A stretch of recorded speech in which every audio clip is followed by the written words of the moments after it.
Hi, everybody. Thank you so much for joining us today. It's going to be interesting, I think.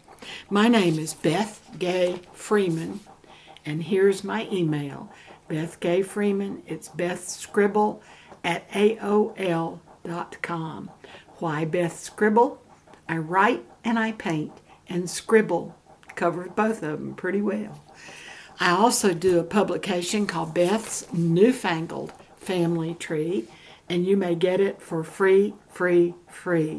Just go to this address, https://electricscotland.com/B for Beth, N for Newfangled, F for Family, and T for Tree. Beth's Newfangled Family Tree. Today, we're going to talk about naming patterns. Okay?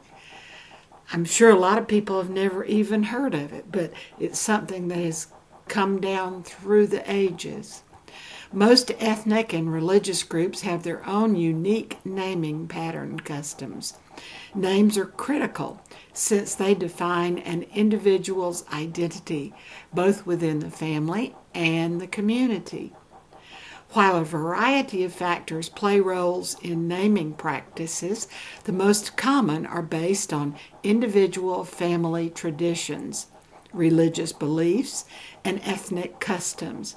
Family naming traditions have often followed some or all of the patterns listed below.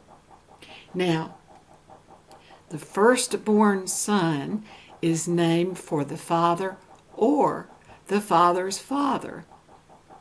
The second-born son for the wife's father.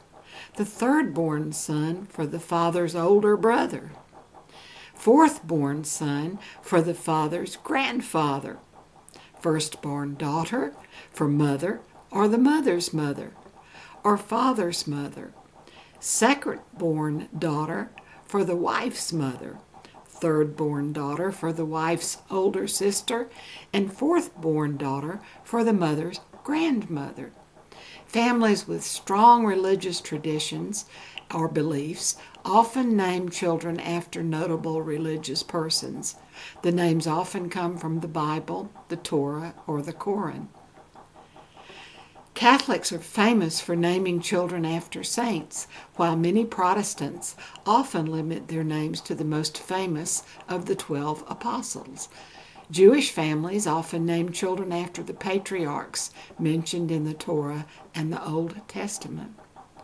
Ethnic groups often have customs and traditions governing naming patterns.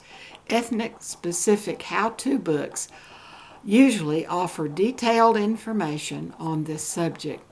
Genealogical societies with ethnic-specific special interest groups offer expertise and guidance in this area.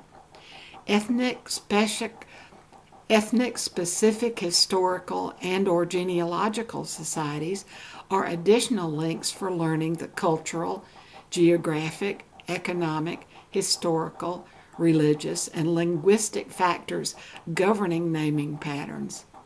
Some examples of these would include place names, ancestors' occupations, or nicknames.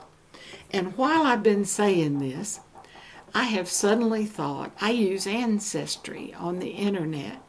Ancestry always lists, or just about always lists, all the children in a family.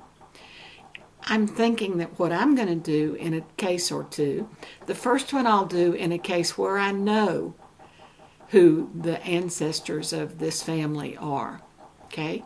But I will print all of the children and put them in order as to how they are born, and then I will test it and see if the children are named in the naming pattern that I just read, or one close to it. Then I'm going to do one with somebody that I do not know who their ancestors are, and see how it helps in becoming a detective to find out who they were. Going to take some time, but that's okay.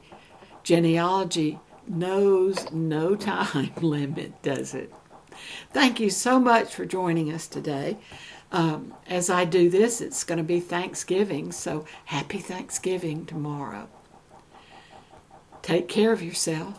Stay safe. I, Beth. That was about 7.